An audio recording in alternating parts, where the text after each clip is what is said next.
গাছে তোতা পাখি ডালিম গাছে মৌ, কদিন পরে দিদুমণির বিয়ে হবে, দিদুমণি হবে আমার বউ। এটা কোন লেখকের লেখা পল্টু? এটা বিশ্বকবি হোতন মুখের লেখা। এই নগেন, তুই পড়া করেছিস? ম্যাডাম বাইরে যাব?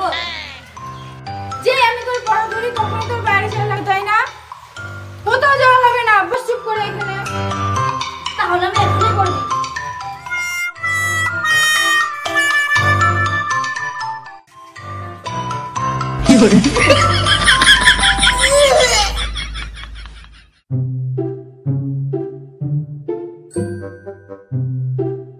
ম্যাডাম একটু শুকে দেখুন, কোনো গন্ধ নেই।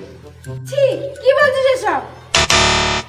হ্যাঁ ম্যাডাম, আমিও কাল শুকেছিলাম, কোনো গন্ধ নেই।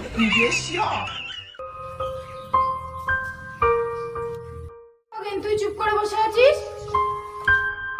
আজকে আমার গার্লফ্রেন্ড স্কুলে আসার সময় আমাকে চুমু দেয়নি। বয়স 3 বছর হয়নি, তোর গার্লফ্রেন্ড কে? কেন ম্যাডাম আপনি?